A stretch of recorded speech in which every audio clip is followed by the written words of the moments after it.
Antara lagi Ustaz, melawak pelicin orang, minta maaf sebut, hak jenis suka duk gagau.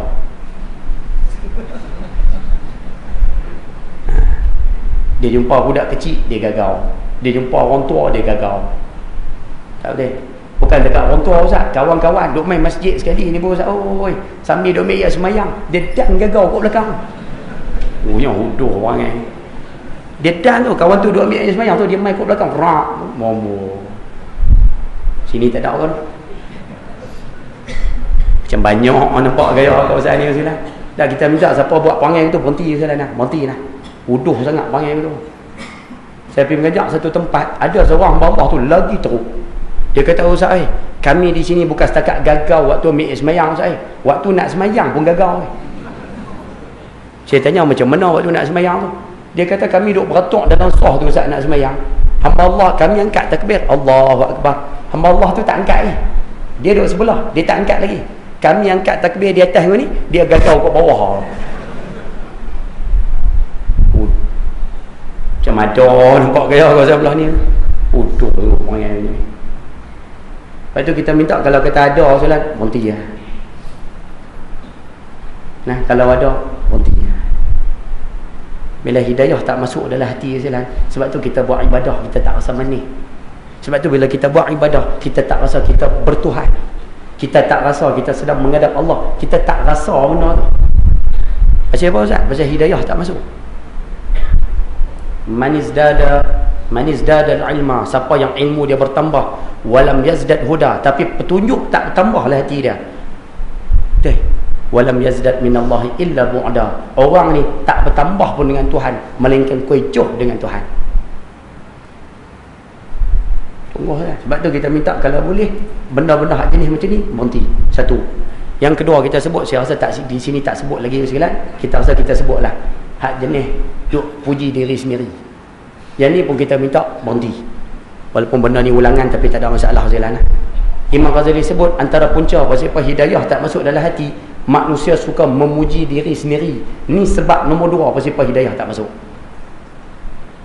Puji diri sendiri ni macam mana Ustaz? Tak faham Ustaz. Dia suka masuk dalam bakui, angkat sendiri. Faham terjemah tu? Antara punca hidayah tak masuk, manusia suka puji diri sendiri. Tak faham, dia masuk dalam bakui, angkat sendiri. Tak faham Ustaz? Dia suka apung diri dia sendiri bagi naik. Tak faham Ustaz? Dia suka sembang kemas. Faham Ustaz? Duduk dengan dia Ustaz, sembang kira bahasa kasar, jenis sembang tak jatuh. Semua sembang, dia paling bagus, dia paling sempurna, dia paling baik, dia macam tu, dia macam ni. Semua boleh ke dia. Rupanya Imam Ghazali disebut orang macam ni satu daripada sebab pasal hidayah tak masuk dalam hati. Duduk dengan dia kira sembang, dia lah paling bagus, dia lah paling sempurna. Hampa tu lah contoh, hampa tu lah tak tahu, hampa tengok aku ni, nampak duduk sembang kemas tu. Aku ni kalau tak ada di Sungai Dua, pok-pok ni kan tahu buat apa. Tu bahasa tu sembang, tu panggil sembang kemas. Saya ni kalau buat kerja semua TikTok tak ada siapa komplain amboi. Ada jenis ni. Saya ni kalau masuk mesyuarat, minta maaf. Saya ni kalau tak ada lah mesyuarat, pok-pok ni kan tahu bagi cadangan apa. Duk harap kat saya, amboi. Saya ni kalau masak apa semua orang kata sedap. Jenis ni. Saya masak apa semua orang kata sedap. Jenis ni, jenis masuk dalam bakul yang kat sendiri ni. Sini tak ada kot jenis sembang kemas ni tu. Macam ada jenis ni tu lah. Imam Ghazali sebut siapa suka sembang kemas macam ni, dia akan kena 2 benda. Nombor 1, Allah marah. Yang ni kita tak payah bahas lah. Tuhan murka, berdosa lah, senang terjemah. Yang kedua, siapa sembang kemas, dia sebenarnya menjatuhkan maruah dia sendiri, dia menjatuhkan harga diri dia sendiri, dia menjatuhkan kehormatan dia sendiri, cuma dia tak perasaan. Sebab tu ayah-ayah, ibu-ibu yang ada di sini, start pada hari ini kita minta tolong tak usah sembang kemas. Tak betul. Imam Ghazali bagi contoh simple. Imam Ghazali sebut, cuba kamu duduk depan orang sembang kemas ni. Imam Ghazali sebut duduk depan orang puji diri sendiri. Kita terjemah bahasa kita ni, Cuba kita duduk depan orang sembang kemah. Ayah-ayah pernah duduk depan orang sembang kemah? Ibu-ibu di belakang pernah duduk depan orang sembang kemah? Pernah dengar orang sembang kemah? Waktu mereka sembang kemah tu, hak duk sembang kemah ni, dia duk sembang kata dia macam ni, dia macam ni, dia macam ni. Hati kita kata apa? Hati kita kata apa? Waktu dia duk sembang kemah tu, hati kita kata apa? Hati kita kata, menyampah aku dia ni. Dia ni bohong yang lebih. Dia ni sembang yang lebih ni. Dia ni kencing yang lebih. Betul? Dia ni kencing yang lebih. Tak ada seorang pun puji. Siapa sembang kemah, tak ada manusia yang puji dia. Banyak duk kutuk dia dalam hati. Satu. Yang kedua, Imam Ghazali sebut, bila orang sembang kemah ni balik, kamu akan kutuk dia dengan mulut pula. Dia balik, kamu akan kutuk dia dengan mulut. Betul? Betul lah. Bila dia start balik ke rumah, ataupun dia balik pergi tempat kerja dia, dia balik duduk di tempat duduk dia, kita yang duduk sama-sama kita ni, mula kita sembang pula. Kita kata apa? Dia ni kalau main sembang, sembang tak jatuh langsung. Dia ni kalau sembang 1% dia boleh pakai, hak ni semua bohong. Faham ke sudut cerita ni saja? Nak senyap. Kau pakai duk sembang kemah belakang kau di Sungai Dua. Kalau sembang kemah berhenti saja lah. Imam Ghazali sebut, kalau kamu duduk depan orang sembang kemah, kamu kutuk dalam hati bila dia duduk depan. Kamu maki dia bila dia balik ke rumah. Imam Ghazali sebut, macam tu jugalah kalau kamu sembang kemah. Bila kamu sembang kemah, siapa yang dengar kamu sembang, semua duk kutuk kamu dalam hati. Waktu kamu balik ke rumah, mereka akan kutuk kamu dengan mulut. Jadi, duduk depan kena kutuk, balik di rumah pun kena kutuk juga. Mana kemuliaan harga diri kamu? Mana kehormatan harga diri kamu? Mana ketinggian maruah kamu? Tak ada pun. Lepas tu kita minta mulai pada hari ni bersilan, kalau boleh lah, tak usah sembang kemah lah. Sembang kata kita teruk tak apa, sembang kata kita koman tak apa, sembang kata kita tak ada apa pun tak apa. Tak payahlah duk sembang kemah. Aku kalau buat kerja, semua orang kata TikTok saya kalau buat kerja perfect so duk sembang. Faham ke sudut kata orang ni? Sungguh. Saya baru ni kena satu orang tu yang geram. Dia duk sembang dengan kita orang. Dia duk kata, ustaz, saya ni ustaz 3 tahun dah saya semayang tahajud tak tinggal. Tu sembang 3 tahun dah ustaz semayang tahajud tak tinggal. Nampak? Saya bukan setakat bangun seorang ustaz, anak bini semua bangun pukul 5 tu lampu rumah cerah. Sembang. Bila dia sebut cerita macam tu Rasulullah, dia kata 3 tahun tiap-tiap hari tak miss ustaz. Okey. Kita lalu pukul 5 pagi nak pergi kuliah, pukul 5:30 lalu nak pergi kuliah, kita tengok rumah dia gelap. Waktu tak ada kuliah, kita lalu pukul 6 pagi, kita tengok gelap. Waktu balik mayang subuh, kita tengok rumah dia duduk gelap lagi. Mana kata mayang tahajud tiap hari tu? Nampak? Tu kata sembang. Tu panggil sembang kemah. Sembang kemah, bohong lah. Sopa macam Allah tu seorang ni Rasulullah. Duduk sembang kemah, ustaz. Dia tahu rahsia saya Rasulullah. Dia kata, ustaz, kita ni dengan bini ustaz, kena garang ustaz. Bak sembang tu kata sembang tu. Kita dengan bini kena garang ustaz. Saya di rumah ustaz, saya kata apa kat bini saya senyap. Saya kalau kata kat bini saya, ni baju hayak, dia sepatah tak jawab ustaz. Kita sebagai orang lelaki kena macam tu ustaz. Sembang. Cerita dia tu nampak macam kemas kan? Dia kata, ustaz, saya kalau bercakap depan bini saya sepatah tak jawab, tunduk ya ustaz. Kita orang lelaki kena macam tu ustaz. Okey. Rupanya Tuhan nak tunjuk ustaz, tengah-tengah dia duduk sembang kemas tu, tiba-tiba bini dia panggil. Tengah-tengah duduk sembang kemas tu, bini panggil. Bini kata, abang, kunci motor mana? Kunci motor. Tengah dia duduk sembang tu, bini dia panggil, abang, kunci motor mana? Dia dengar suara bini dia silan. Allahu akbar. Dengar kunci motor mana? Dia terus kata apa? Kunci motor ada. Ada tu punya banyak. Ada. Dengar suara bini tu, kunci motor ada. Ada tu banyak sangat. Dan kita tengok muka dia silan berubah, nampak macam orang muka takut tu. Bahasa kasar macam muka takut bini kasar bahasa. Kalau betul kamu kemas, kalau betul kamu sembang kemas, kalau betul kamu sembang tadi tu, patutnya waktu bini tanya, abang kunci motor mana? Kamu jawab pun nampak kemas lah. Kamu akan kata apa? Kunci motor ada kat bang. Tunggu sat. Nampaklah kemas tu. Ni dak saya. Ada. Ada tu berderet. Nampak sangat tu sembang kemas. Sini tak ada kot macam tu noh. Membelambak. Tu yang duk keluar nada apa? Ustaz, kami bukan tak takut kat bini saya. Bini tak takut kat kami. Duk sembang tu. Tak apalah saya lah. Kita bukan nak sebut tak apalah, nak sembang tak apa, tapi janganlah sembang sampai tahap duk sembang kemas sangat. Sekali-sekala selama melawak boleh gagah kira lah. Ni sampai selalu duduk dengan dia, kalau sembang tu tak pernah jatuh. Kita kalau nak menegar ni, kita kena buat besar-besar, kecil-kecil tak mau. Ambo. Padahal menegar pun tak. Tapi sembang sampai juta-juta. Tu panggil sembang kemas. Kita kena beli kedai macam ni, kedai pula kena tempat strategik macam ni, sebulan 3,000 bayar. Ambo. Padahal kan ada apa pun, menegar apa pun tak ni, tapi sembang tu kemas. Macam tu ada dah nampak gaya. Duk ada dah. Hak tu yang minta maaf noh. Ni penyakit orang utara. Perlis, Kedah, Pulau Pinang, Kuala Kangsar ke atas. Ni perangai orang utara Zealand. Tak semua, tapi majoriti orang utara macam tu lah. Dia sembang kemas satu, yang kedua dia suka melawak leceh orang. Itu kita minta yang mengaji hari ni berhenti, jangan buat dah. Boleh noh? Baik, sambung. Nak habis sikit dia Zealand. Tak banyak dah, ada satu muka lagi. Hadis yang ketiga daripada Urwah bin Mas'ud As-Saqafi radhiyallahu anhu. Baik, siapa yang ada kitab catat silakan. Hadis ni diriwayatkan oleh Urwah bin Mas'ud. Nabi SAW pernah mensifatkan, kamu nak tengok Isa ni aku pernah tengok malam Isra' Mi'raj.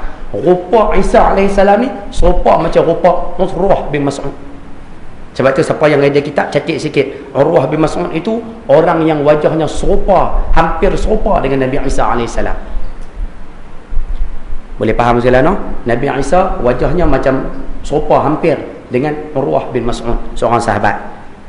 Kalau Nabi Ibrahim AS, wajah Nabi Ibrahim AS hampir serupa dengan wajah Nabi SAW. Dan malaikat Jibril pula bila dia datang jumpa Nabi SAW, dia akan menyerupa seorang sahabat yang bernama Dihyah Al-Kalbi. Dihyah Al-Kalbi. Dan Dihyah ni untuk maklumat sekalian, seorang sahabat yang cukup handsome. Sebab tu malaikat Jibril datang dalam rupa dia, rupa Dihyah. Boleh dapat saya kata no, saja bagi ilmu sikit tu silakan. Baik. Urwah bin Mas'ud As-Saqafi radhiyallahu anhu berkata, saya mendengar Abdullah bin Amru berkata, Rasulullah sallallahu alaihi wasallam bersabda, takhrujud dajjal fi ummati fayamkuthu 40. Qala la adri 40 yawman aw 40 shahran aw 40 aman. Fayab'athu Allahu Isa bin Maryam ka'annahu Urwah bin Mas'ud. Disebut dalam hadis ni. Fayatlubuhu fayuhlikuhu thumma yamkusu an-nasu 7 sinin laisa bainal itsnaini adawatun aw kama qala. Dajjal akan keluar daripada kalangan umatku, kata Nabi SAW. Kemudian Dajjal akan menetap selama 40. Dajjal akan duduk atas muka bumi selama 40. Periwayat hadis ini berkata, Abdullah bin Amru berkata, saya tidak mengerti, yakni saya tak ingat, saya tak tahu apakah yang dimaksudkan dengan 40 itu adalah 40 hari atau 40 bulan atau 40 tahun. Kata Abdullah bin Amru, aku tak pasti 40 yang Nabi sebut tu 40 hari ke, 40 bulan ke, 40 tahun. Tapi hadis yang lain telah dijawab, riwayat Imam Muslim, 40 yang Nabi sebut tu maksud dia 40 hari, arba'ina yawman, 40 hari. 40 hari. Hadis lain ada menjawab hadis yang kita baca ni. Baik. Selanjutnya Nabi SAW bersabda, selanjutnya Allah akan mengutuskan Isa. Yang ni yang siapa yang ada kitab tambah hasilnya no. Dalam ayat kitab kita tu ada hilang ayat. Ada ayat yang hilang. Ayat yang betulnya Allah mengutuskan Isa dan wajahnya seolah-olah seumpama Urwah bin Mas'ud. Siapa yang ada kitab tambah, dalam kitab kita hilang tu. Ayat tu hilang dalam kitab tu. Allah mengutuskan Isa ka'an bin Mas'udin, yang mana wajah Nabi Isa ni semacam lebih kurang Urwah bin Mas'ud. Siapa ada kitab tambah. Baik. Fayatlubuhu fayuhlikuhu. Dajjal, minta maaf, Nabi Isa akan mencari Dajjal, satu, fayuhlikuhu, akan membunuh Dajjal itu. Setelah itu manusia akan menetap seperti biasa selama 7 tahun. Tidak ada pertengkaran antara dua orang pada waktu itu, kerana manusia hidup penuh dalam kerukunan, yakni manusia hidup penuh dengan aman. Hadis yang ketiga, ya ibu sekalian, Nabi SAW bagi gambaran Dajjal akan datang atas muka bumi 40. Abdullah bin Amru kata, aku tak pasti 40 hari ke, 40 bulan ke, 40 tahun.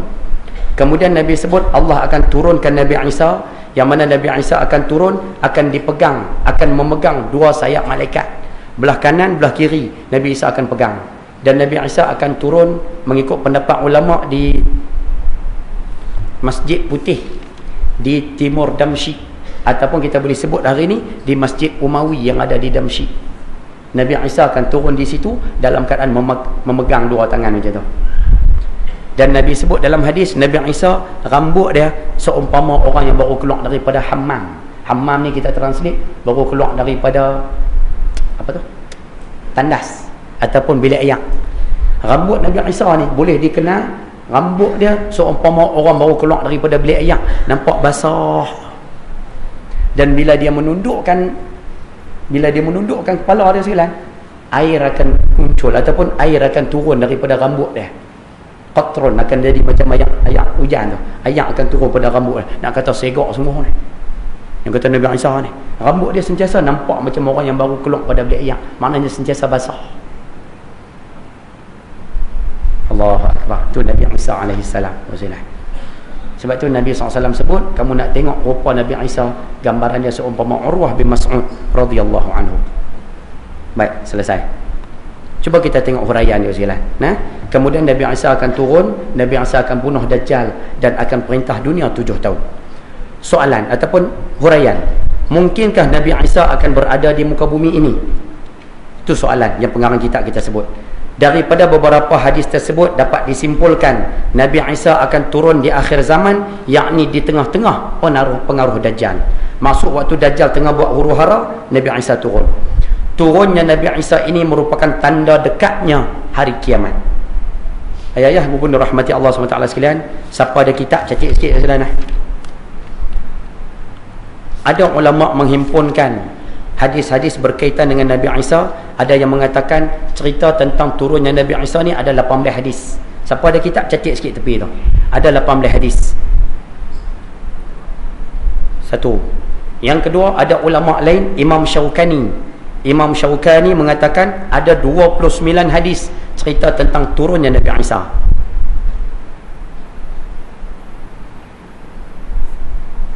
Baik. Dan Syekh Abdullah bin Siddiq Al-Ghumari hafizahullah ta'ala mengatakan cerita ataupun hadis tentang Nabi Isa ini diriwayatkan oleh ramai sahabat, ramai tabi'in, ramai tabi'in. Dia kata sehingga sampai satu tahap mustahil untuk manusia mereka hadis tentang kedatangan Nabi Isa. Maksud dia mustahil manusia bohong tentang hadis kedatangan Nabi Isa. Kerana ramai sahabat, ramai tabi'in, ramai tabi'in meriwayatkan hadis tersebut. Boleh dapat sekalian, no? Itu nak menunjukkan kata kuatnya hadis berkaitan dengan kisah Nabi Isa.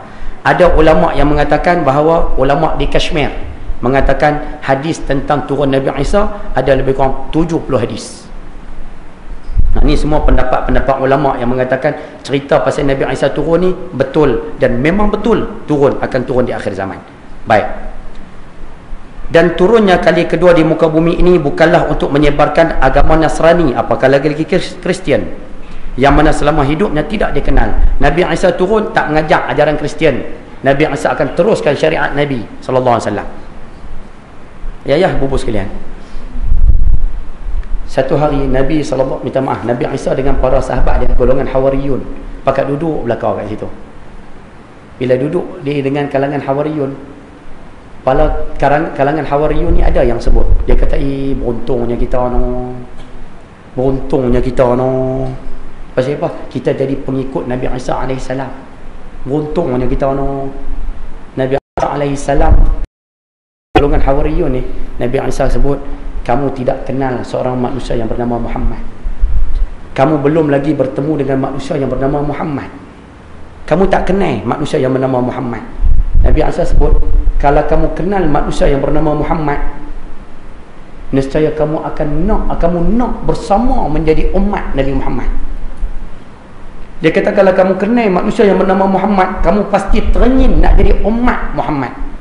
Dan Nabi Isa sebut, kalaulah aku ni, sekiranya aku ni diberikan kesempatan oleh Allah untuk hidup, boleh jaga kasut Muhammad sahaja, nescaya itu adalah satu kemuliaan untukku, kata Nabi Isa. Nabi Isa sebut, kalaulah aku ni diberikan kesempatan oleh Allah boleh jaga kasut manusia yang bernama Muhammad ya, itu satu kemuliaan untuk aku. Allah kabulkan doa Nabi Isa. Nabi Isa akan diturunkan di akhir zaman, bawa balik syariat Nabi sallallahu alaihi wasallam. Allahu akbar. Hebat. Hebat Rasulullah. Nabi Isa pun hebat, Nabi kita sallallahu alaihi wasallam lebih daripada itu. Nabi Isa akan menerapkan syariat Islam dan tidak akan membenarkan ajaran lain daripada Islam. Nabi Isa duduk atas muka bumi, ajak orang tentang Islam. Sebab itu Nabi Isa akan kahwin, mengikut syariat Nabi sallallahu alaihi wasallam. Ia akan memerintah dengan adil dan syariat agama yang banyak ditinggalkan oleh orang ramai akan dihidupkan kembali. Apa yang masyarakat Islam tinggal ketika itu, Nabi Isa akan periduk balik. Makna hidup kita ketika itu cukup cantik. Selanjutnya Dajjal akan dibunuh. Setelah itu Nabi Isa akan hidup atas muka bumi ini sesuai dengan kehendak Allah Subhanahu wa taala. Lepas Dajjal kena bunuh, Nabi Isa akan duduk atas muka bumi. Yang ni yang saya akan sebut lagi, 40 tahun ke 7 tahun saya kita sebut. Dan ketika mana Nabi Isa diwafatkan, Nabi Isa akan disemayangkan oleh manusia dan akan dimakamkan. Makam Nabi Isa di mana Ustaz? Ulama sebut sebelah dengan makam Nabi SAW di Masjidil Nabawi nanti. Siaplah. Allahu akbar. Baik. Ayah-ayah pun dirahmati Allah SWT sekalian. Dalam hadis yang terakhir ini disebut Nabi Isa akan hidup atas muka bumi 7 tahun. Cuba ya dengar hadis ini saya baca lah. Nabi SAW bersabda, "Fayab'atsallahu Isa bin Maryam thumma yamkusun nasa 7 sinin laisa bainal itsnaini adawatun." Allah akan mengutuskan Nabi Isa, dia akan bersama dengan manusia, memerintah manusia 7 tahun. Sehingga dalam keadaan 7 tahun tersebut tak ada dua manusia duduk berkelahi sama-sama mereka. Nak kata amannya ketika mana pemerintahan Nabi Isa AS. Hadis ni riwayat Imam Muslim, hadis ni sahih. Hadis yang lain riwayat daripada Imam Ahmad dan Imam Abu Dawud, fayamkuthu fil ardi 40 sanatan thumma yutawaffa wa yusalli alaihi almuslimun. Nabi Isa alaihissalam akan duduk atas muka bumi ni 40 tahun. Thumma yutawaffa, kemudian dia akan meninggal dunia dan akan disemayangkan oleh orang Islam. Hadis ni sahih riwayat daripada Imam Ahmad.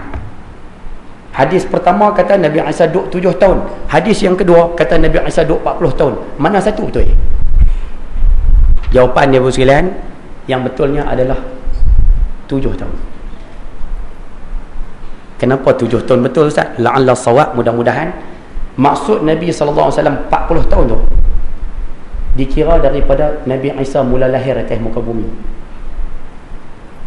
Betul? Nabi Isa start lahir atas muka bumi, dia hidup atas muka bumi sampai usia 33. Kemudian diangkat ke langit. Betul?